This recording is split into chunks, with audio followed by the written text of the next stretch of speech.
le 29 janvier 2025 et je vais reparler de notre voyage d'études en Allemagne avec la jeunesse communiste, donc en République démocratique allemande de l'époque. Nous sommes partis donc 3 semaines en formation marxiste-léniniste dans une école qui était une ancienne caserne du temps de SS. Enfin, c'était un bâtiment pas très joli, mais enfin bon, on n'était pas là pour des considérations là-dessus. Hein. Et donc je vous ai déjà parlé hier de notre visite à Buchenwald et de ses conséquences sur notre sommeil et sur notre ciboulot, qui sont toujours là, les conséquences. Hein. Attention, hein. La suite, on l'a dans la tête, là, depuis qu'on a vu Buchenwald. Donc, fini, je tourne la page de Buchenwald provisoirement. Et je vais parler de 2 autres visites qu'on a faites pendant la semaine, pendant 2 semaines. Nous sommes allés visiter, toujours dans la région entre Weimar et Buchenwald, ou dire où je n'en sais rien, une usine fabriquant des dioptries, des objectifs de lunettes, de plein de trucs, de machins visuels, d'optique quoi. Une usine d'optique qui s'appelait la Zeitz. Et Zeitz c'était déjà une marque très connue. Mon grand-père avait un microscope Zeitz. Et bon, c'était une des marques de référence à l'époque, avant qu'il y ait les Nikon et autres qui s'amènent. Donc, on a visité Zeitz, c'était intéressant. Visite d'entreprise, avec des commentaires élogieux de cette direction. Et puis on a visité une autre usine qui s'appelait la Zemac. La Zemac. Et bien, la Zemac, une grosse usine, une usine imposante, qui fabriquait des grues de chantier. Mais des grues de chantier, pas des petites grues, hein, pas des petits machins, pas des Tomcat. Hein. Des grosses grues où on met des blocs de béton en dessous, là, où on met des trucs pour équilibrer le béton de l'autre côté, enfin bon, un machin lourd, quoi. Eh bien, figurez-vous que des EMAC, il y en avait en Belgique. Quand je suis allé à la mer, quand j'étais plus petit, quand on construisait beaucoup de buildings, il y avait, quand j'étais plus jeune, plus jeune, enfin dans ces eaux-là, il y avait des grues. J'ai déjà remarqué que sur les grues qu'on construisait les buildings un peu partout sur les digues de la mer du Nord, chez nous en Belgique, et bien ces grosses grues-là, il est porté dessus un nom qui s'appelait Zemac, Z-M-A-G. Et les Zemac, c'était là. Donc on est allé visiter l'usine de la Zemac. Et bon, la visite a duré longtemps, hein, puisque on a vu des intérieurs des halls industriels d'une propreté impeccable. On s'attend toujours, quand on allait dans une usine, peut-être à voir des crasses partout. Ben non, là c'était ultra clean. Le sol était rouge, enfin rouge, mais comme si c'était un tapis rouge, quoi. Très très propre, impeccable. Du nom du Dieu, tiens, magnifique. Hein. J'ai oublié de dire qu'on avait visité aussi une coopérative agricole. J'ai oublié les coopératives agricoles. J'y reviendrai. Mais je veux vous parler maintenant de l'épisode à Zemac de notre repas du soir, de notre soirée à cette usine. Là, nous avons, après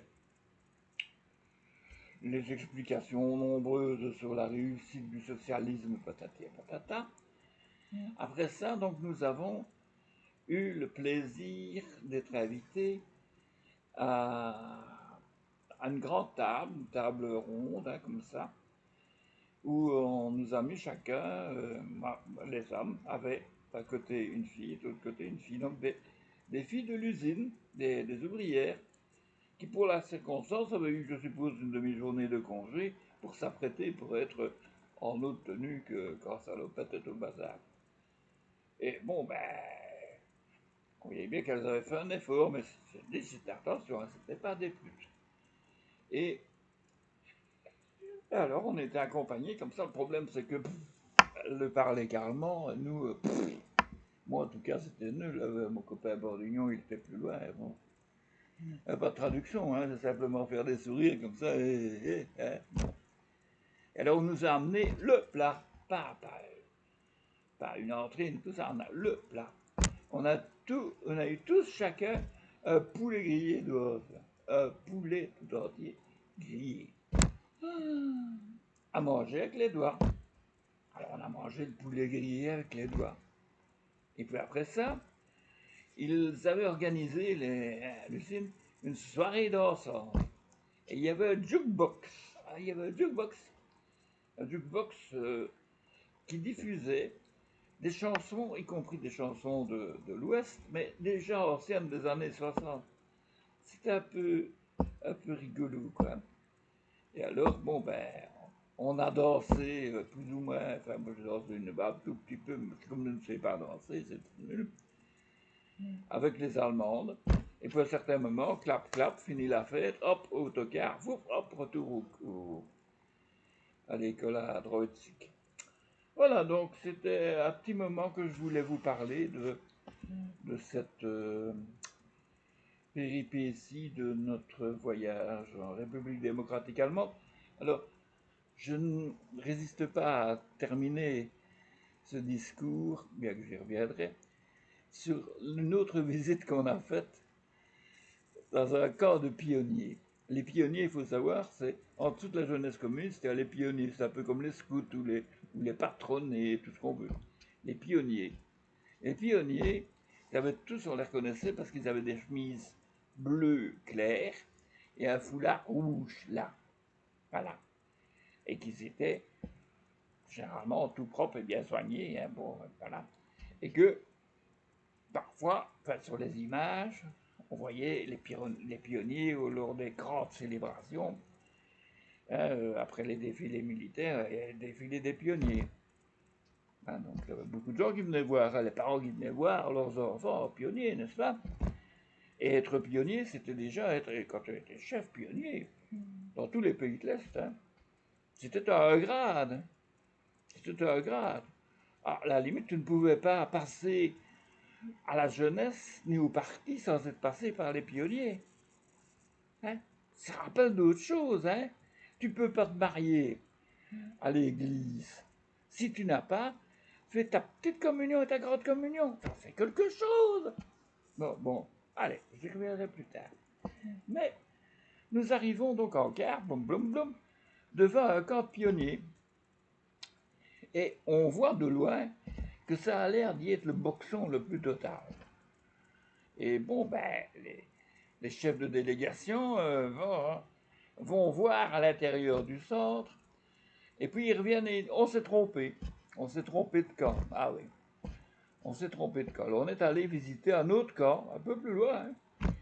Entre-temps, le téléphone arabe, enfin allemand, avait fonctionné, et là, on nous attendait, et là, il y avait plein de jolis pionniers bien habillés avec leur foulard rouge. Je me souviens que mon copain Michel Bourguignon disait qu'il allait essayer de s'arranger pour échanger à de nos bêtes insignes de la jeunesse communiste contre un foulard rouge des pionniers d'Allemagne, n'est-ce pas? Dans les collections d'objets insolites. Bon, et nous avons visité ce camp merveilleux, mais quand même, tu ne pouvais pas cacher l'intérieur où c'était quand même assez bordélique. Où ça ne devait pas être gai de vivre dans ce machin-là, qui ressemblait à un camp de sinistre mémoire. Bien que là, les enfants étaient bien nourris, tout le monde était bien nourri. Et nous avons été nourris, accueillis, on a mangé je ne sais plus quoi. On nous a servi du café infâme comme ça. Donc voilà, on a vu les pionniers. Je vais mettre une photo quelque part en commentaire sur Facebook de ma copine Béatrice. Une photo que j'ai faite à ce moment-là, où elle est entourée de petits pionniers, quoi. Je vais essayer de la retrouver et je la remettrai en commentaire sur Facebook. Hein. Alors, qu'est-ce que je peux encore dire? Je vais arrêter là parce que j'ai encore d'autres souvenirs d'Allemagne de l'Est, de République démocratique allemande, n'est-ce pas? Et vous aurez le droit, bien sûr, de les avoir au fil du temps. Sur ce, je vous souhaite une bonne journée. Ouh, respirez un coup. On est bien quand même, hein, quand on est vivant.